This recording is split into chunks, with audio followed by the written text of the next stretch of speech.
তোমরা সাবধান করে দিচ্ছি, এখনো সময় আছে, হাত বন্ধ করো।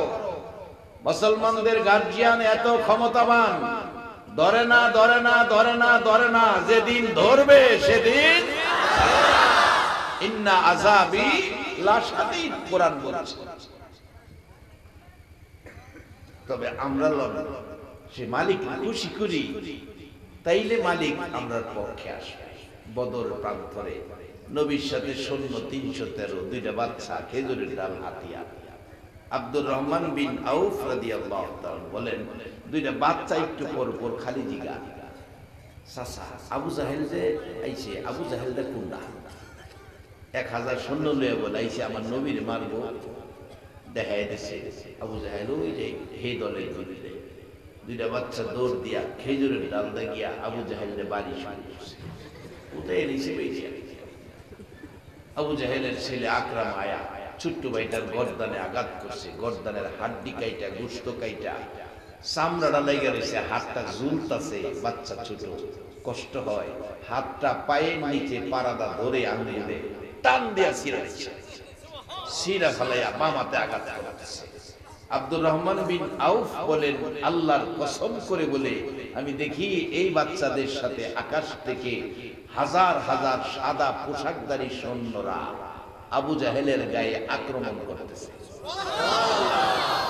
আমি আপনাদের কাছে জানতে চাই, সে আল্লাহর ভেড়াকে সাদা পোশাকধারী সৈন্য এখনো আছে কিনা?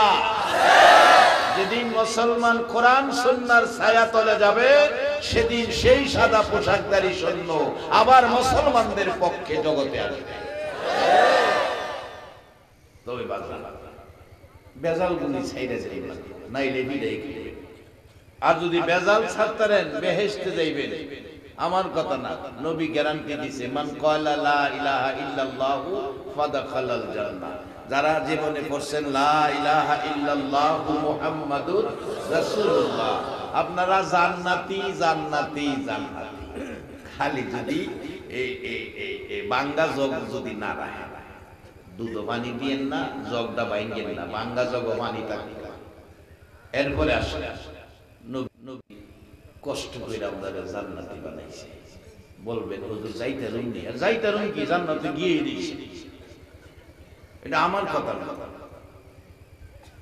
হাদিস শরীফে রাসূল বলছে, যারা এই কালিমা পড়ছেন আপনারা জান্নাতি হইছে। আর আপনারা জান্নাতে যাইবেন আখির নবীর উম্মত, এটা তো ব্যাপারই না। গত বছর ওয়াজ করতে গেছি জর্দান ওয়াজ করতে যাইয়া দেখি আরব দেশ, আরব ভূমি, অনেক নবী রাসূলের মাজার জর্দানে। মুতা যুদ্ধের ময়দানটা জর্দানে, যেখানে নবীজির পালিত পুত্র যায়েদ ইবনে হারেসা সহ নবীর পবিত্র জবানের ঘোষিত ৩ জন সেনাপতি শহীদ হয়েছিলেন। তার মধ্যে যায়েদ ইবনে হারেসা পালিত পুত্র একজন, জাফর ইবনে আবু তালিব একজন, আব্দুল্লাহ ইবনে রাওয়াহা একজন, মোট ৩ জন। ৩ জনের মাজার জিয়ারত করেছি। আব্দুল্লাহ ইবনে রাওয়াহা সহ ৩ জনের মাজার দেখে আসছি। বাজার আরেকটা মজার জিনিস দেখা গেল, কোরআন শরীফের মধ্যে আসছে আসহাবে কাহাফের ঘটনা। ৭ জন যুবক ঈমান বাঁচানোর জন্য পাহাড়ের গুহায় আশ্রয় নিয়েছে, এটা কোরআন শরীফের মধ্যে আছে।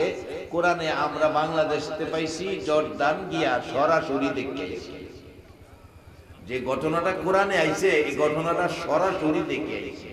ওই মসজিদে মাগরিবের নামাজ পড়ে বললাম যে পাহারাদার আছেন, ওনাকে আমরা বাংলাদেশি মেহমান, একটু সুযোগ দিলে যুবকের ঘুমন্ত অবস্থায় এই অবস্থানটা দেখব। লোহার গেট লাগাই রাখছে। ৭ জন যুবক ঈমান বাঁচাইতে বাড়ি ছাইরা গেছে লোগা। আজকে কে আপনারা কোরআন সুন্নাহর পক্ষে ঘর বাড়ি বিছনা ছেড়ে মাহফিলে বসে আছেন, বসার জায়গা নাই, দাঁড়িয়ে আছেন?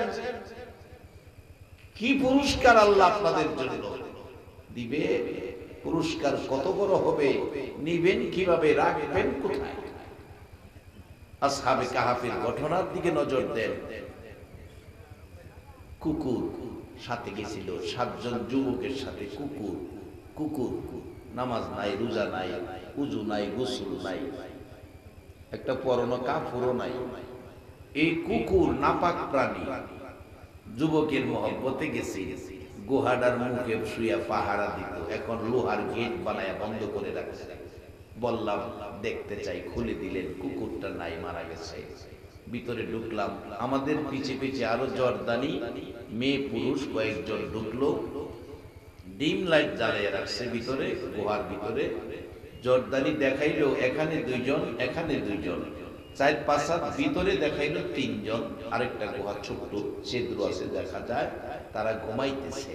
নিম প্লেটে লেখা 309 বছর পর একদিন বাইরেছি নাস্তা খাইতো।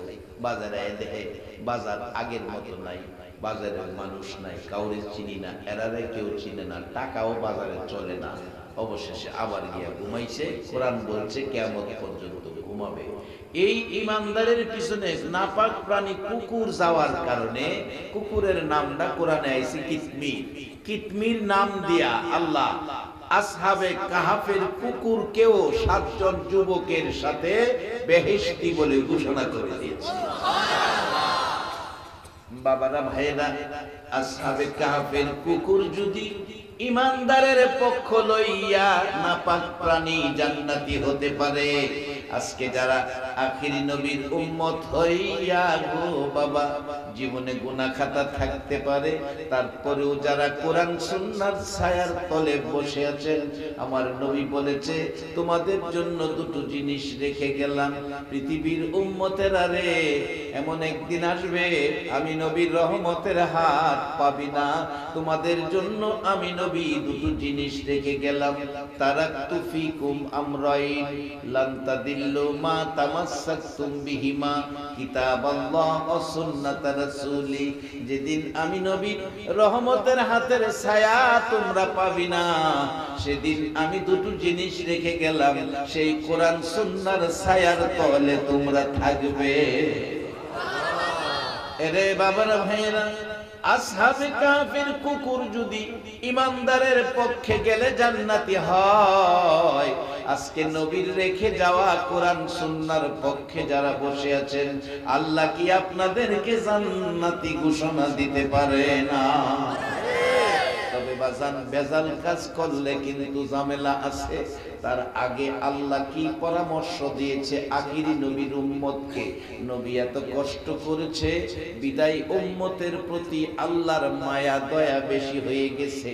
কত কষ্ট বাজান, জর্দানে যাইয়া দেখি যায়েদ ইবনে হারেসা যে কবরের মধ্যে ঘুমিয়েছে, যে যায়েদ তাইফের জমিনে আমার নবীর সঙ্গী ছিল। তাইফবাসী যেদিন মারতে ছিল যুবকেরা, যায়েদ একবার সামনে, একবার পিছনে, একবার ডাইনে, একবার বামে, একবার সামনে ডাইনে বামে, চারদিকে ঘুরে ঘুরে পাথরের আঘাত থেকে আমার নবীকে বাঁচানোর জন্য চিৎকার মেরে কান্দে আর ডাকে, যুবকেরা রে মারিস না আমার নবীরে, আর মারিস না। আমার নবী পাথরের ভীষণ অবস্থা দেখে মাঝে মাঝে জমিনে বসে যাইতো, আবার দাঁড়াইতো। এইভাবে যুবকেরা মারতে শুরু করলো, নবীরে হাই পেল না। মারতে মারতে একবার নয়, 2 বার নয়, আমার নবীরে 3 বার করে বেহুশ করেছে। রে লামা বাজারের ভাইরা বাবারা, যেই বয়সে যুবকেরা আমার নবীরে 3 বার করে মারছে গো, আজকে সেই নবীকে 1400 বছর পর একটা নজর দেখলাম না। নবীর উম্মত হইয়া কোরআন সুন্নাহর পক্ষে বসে আছি, একটা নজর যদি আমরা নবীরে দেখতাম গো, না জানি আমরা কত শান্তি পাইতাম। বাবার, আমি জানতে চাই কোরআন সুন্নাহর পক্ষে থাইকা একটা রাত্রে নবীকে ঘুমের ঘরে স্বপ্নে দেখার আশা আপনাদের আছে কিনা? কার কার আছে একটু হাত তুলে দেখা। জান্নাতি মানুষের হাত দেখেন কত সুন্দর, হাতগুলি উঠায় রাখেন তো, হাতগুলো দেখেন একটা হাতও কালো না, সবগুলি একরকম। হাত নামান, জান্নাতি ফুল বাগান দেখা যায়। রাসূল বলেছেন কালো লোক দেখা, বাবারে কালো মানুষ তো বেহেশত দেখতো না। কালো বেচারা কান্দে। এক মুরব্বী বুড়া মানুষ কয়, হুজুর বাচ্চা কাঁদতেছে, কারণ কি? বাজান কইলে আপনিও কাঁদবেন। কেমন? বুড়া মানুষ তো বেহেশত দেখতো না। কালাও কান্দে, বুড়াও কান্দে। রাসূল হাসে, হুজুর আপনারা কান্দাত লাগাই আপনি হাসেন? হাসি যে বাবা, কালাও বেহেশত যাইব, বুড়াও বেহেশত যাইব। বেহেশত যাওয়ার সময় কেউ কালা থাকতো না, বুড়া থাকতো না। কালা সুন্দর হইব, বুড়া জোয়ান হইব, যুবক হইব।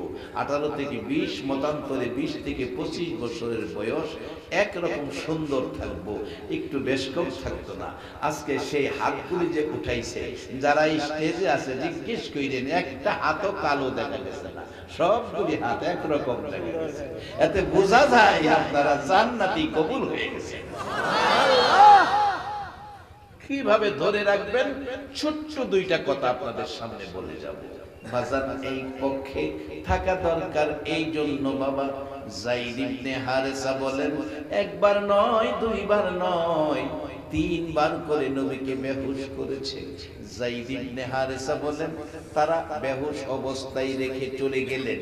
আমি নবীজিকে কোলে করে, জর্দানের কথা বলছি বাজান, এই ঘটনাটা জর্দানের জমিনে ঘটেছে।